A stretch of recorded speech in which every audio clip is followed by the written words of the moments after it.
Howdy do, my buckaroos. How the heck are you? So I've got one here.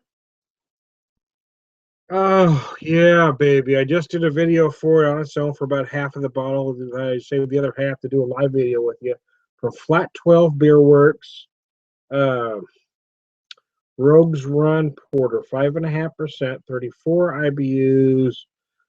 Flat 12, Indianapolis, Indiana.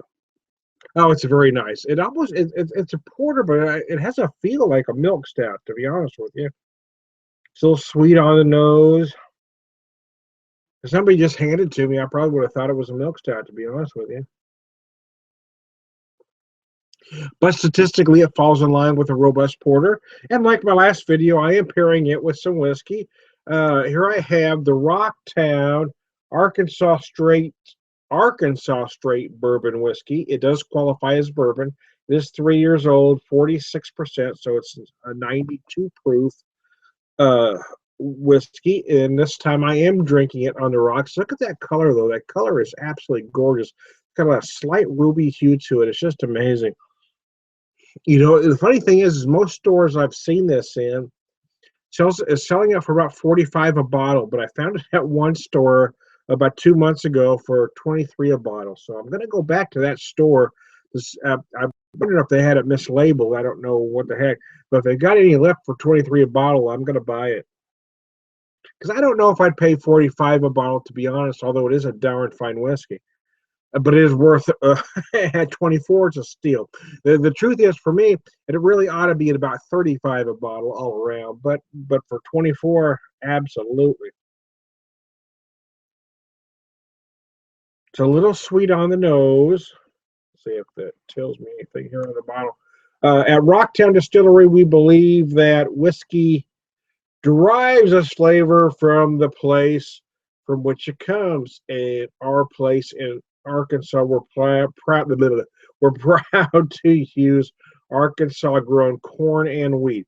So to be bourbon, it has to be a minimum of 51% corn.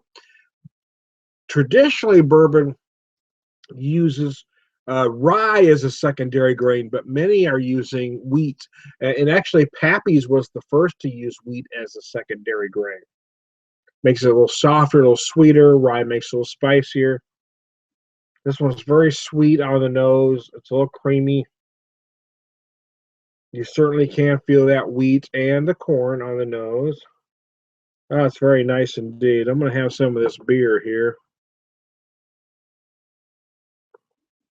My wife had sent me a message just as I was starting it, so forgive me when I checked the message just to see if it was something important that I need to be doing. I mean, I'm usually in trouble enough, so. Anyways, now we're good. We're good. Everything's good, man. So this is another one that was sent to me from Todd Rand out of Sellersburg, Indiana. He sent me several beers. I think I'm down to my last couple, and I was hanging on to them mostly because he sent me mostly stouts, and the weather warmed up on me. So I was hanging on to those till it got chilly again, and at 1:30, actually about 1, I first popped it, did a video. 1:30, I went live with it. The Tin Man Czar Russian Imperial Stout. But it was a big 12% monster in a pint can. It was beautiful, man. It's a great beer. So then I waited a little bit and thought, well, I want to try this, see if I can get one more in before they get home. I'm going to time it really tight, man. It's going to be close. So I try this Pogues Run Porter and pair it, since I have my Rocktown nosing glass, my Glencairn glass, if you please, whichever you choose to call it.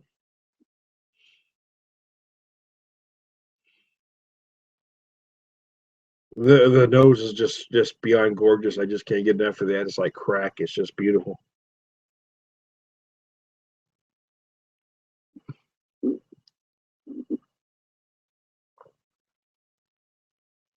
This whiskey is great. I just love it. I mean, again, I guess price is relative.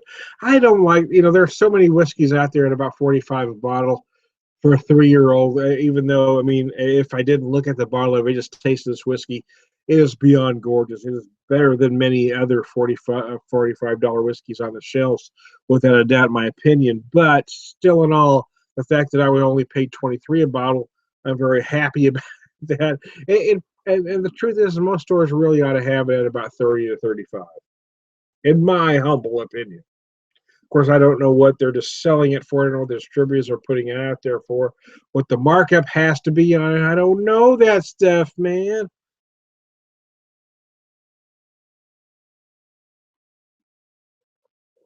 What I do know is that Rocktown is putting out some crazy good products, man. I mean, crazy good, crazy good.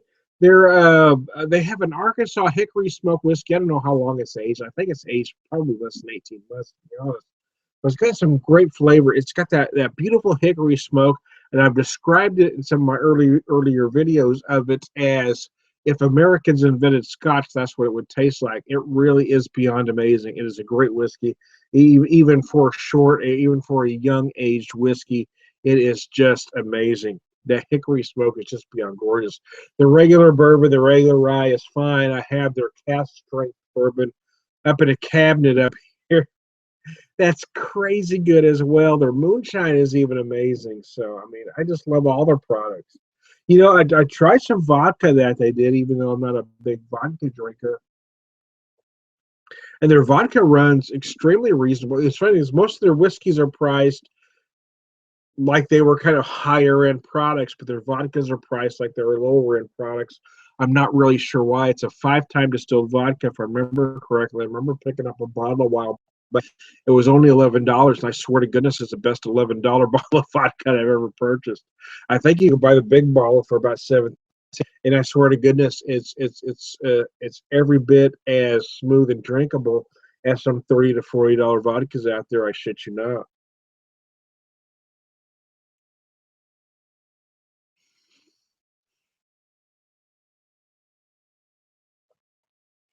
Yeah, it's tasty. I mean, there's no face there. This thing is just smooth. There's a lot of flavors. I'm gonna take another drink and I'll try to get some flavors.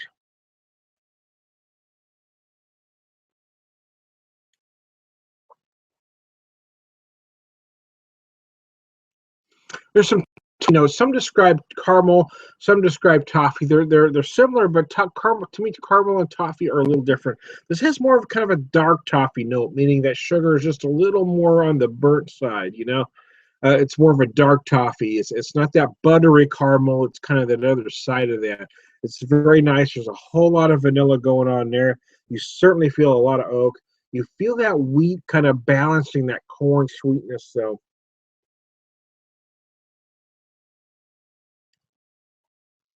what I love about Rocktown out of Little Rock, Arkansas, though, is for partly what I mentioned on the bottle was that they do stuff there. There's a lot of folks that call themselves distilleries that are actually distilling. Damn, you've had too much to drink, Tom. That are actually distilling their stuff elsewhere than slapping a label on it there. They're actually doing stuff there, and they use as much local ingredients as they can, using local corn, local wheat. I love that about that distillery. But again, I got every once in a while you taste a product, and it's not necessarily about price point; it's just about flavor. And for me, that hickory smoke whiskey is just beyond gorgeous. That thing is just there's everything about that works for me because I get those big whiskey notes. Oh, excuse me. I mean, I'm more of a Irish whiskey drinker or a bourbon whiskey drinker than I am a Scotch drinker. But this one is just amazing. It kind of gives me, I feel like it gives me the best of all whiskey worlds. It gives me the best of Irish whiskey, bourbon, or American whiskeys, and actually Scotch as well, because Scotch, while it uses those peat fires, that peat smoke, the Rocktown utilizes hickory smoke. So I describe it as if Americans invented Scotch, that's what it would have tasted like. It's just amazing to me. I've drank it neat. I've drank it on the rocks. To me, it's just amazingly smooth. I just love the way that smoke kind of just works its way through every bit of the flavor without taking over the other whiskey notes. And for me, that's why it works.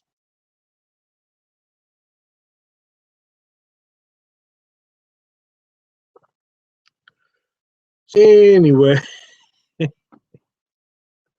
but so I'm working.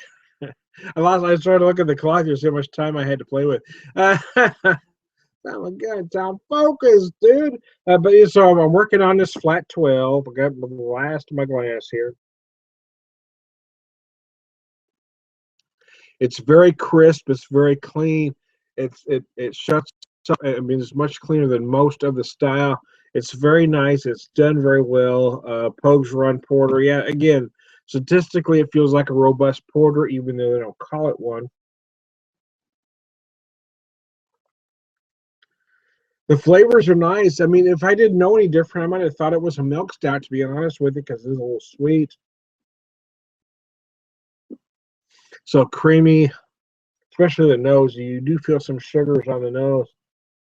It's just put together very well. So here you go. Hey, nobody cares, Tom. Nobody cares.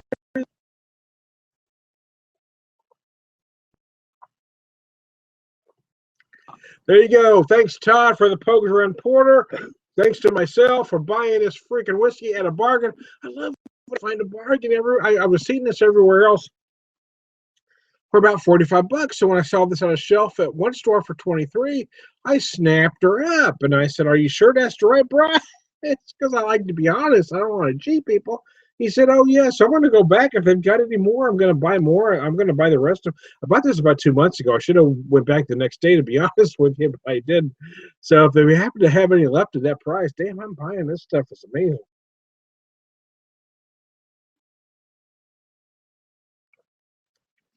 I'm the beer whisperer. I love you, man.